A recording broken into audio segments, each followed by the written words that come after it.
Convidado desta edição para comentar o debate quinzenal, Ricardo Jorge Pinto. Ricardo, boa tarde, bem-vindo. O Primeiro-Ministro bem tentou falar de emprego e da questão da economia e do desemprego, assim é que é. Certo é que a dias do Orçamento do Estado o tema dominante foi tancos. Parece-te que ainda há muita poeira para levantar? Há muita poeira e ainda muitas histórias para contar. De resto, parece-me que a palavra-chave ou a frase-chave foi dita exatamente pelo Primeiro-Ministro. Um dia saberemos o que é que cada um deles sabia sobre esta questão. E isso é preocupante para nós, cidadãos, que na verdade sabemos muito pouco. Quem dicia que alguém sabe mais do que aquilo que a opinião pública conhece neste momento. Pois, isso começa a ser cada vez mais evidente, como começa a ser também cada vez mais evidente que ainda não há uma versão minimamente sólida a propósito do aparecimento das armas que alegadamente terão sido roubadas. Temos o antigo chefe de gabinete do Ministro da Defesa a dizer primeiro que não sabia de nada, de nenhum encobrimento, agora a dizer que, pelos vistos, teve acesso a um documento e que esse documento terá sido já entregue ao Ministério Público. E, portanto, percebemos que há aqui algumas discrepâncias e, sobretudo, que há aqui alguns recuos estratégicos em relação ao esclarecimento de uma questão que começa cada vez mais a apertar à volta do Ministro da Defesa. Porque a verdade é que quem conhece o funcionamento de um Ministério dificilmente acreditará que o chefe de gabinete tivesse acesso a um documento com esta delicadeza e não desse dele conhecimento ao Ministro. Aí das duas uma. Nós não sabemos ainda qual é o conteúdo do documento. Esta é uma questão também essencial, aí das duas fulcral para se compreender. Ou aquele documento era absolutamente inócuo e ele nem deu conhecimento porque não tinha mesmo que falar do assunto, ou o documento era tão grave que ele nem sequer quis que o Ministro tivesse acesso a ele. E se for esta a situação, então nós temos aqui um problema, que já não será apenas um problema judicial, é um problema que terá repercussões políticas. E neste caso, até ao momento, Ricardo, o Governo ainda mantém a fragilidade em relação a esta situação de tancos e, em concreto, o Primeiro-Ministro que continua a dar a cara, inclusive para Azeredo Lopes. Exatamente, sem dar nenhuma garantia de que, na verdade, não aconteceu nada de preocupante.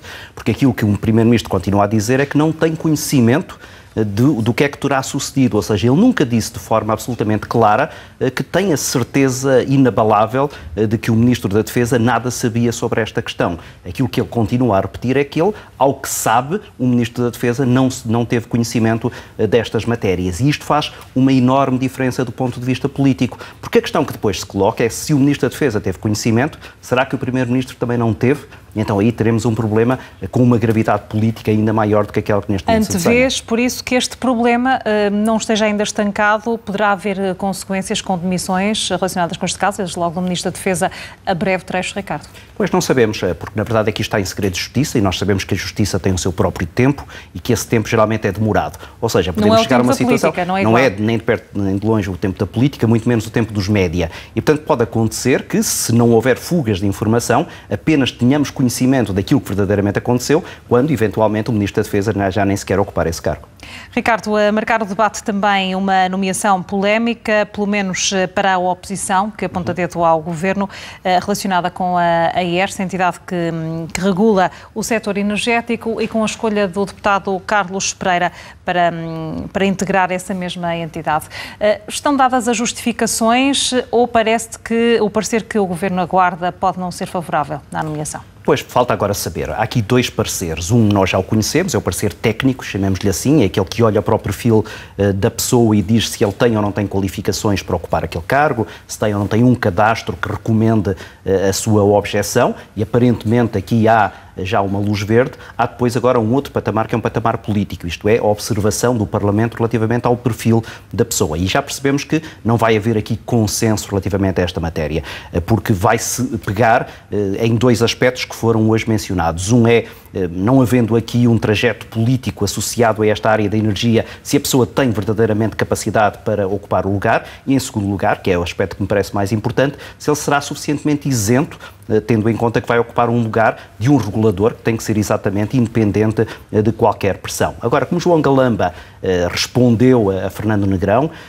o deputado socialista, ao líder da bancada parlamentar do PSD, a verdade é que esta não é nem de perto nem de longe uma situação nova, ou seja, no passado, já com o PSD, aconteceram casos em que foram colocados em cargos na regulação de pessoas que tinham ocupar cargos políticos, nomeadamente dentro da Assembleia da República.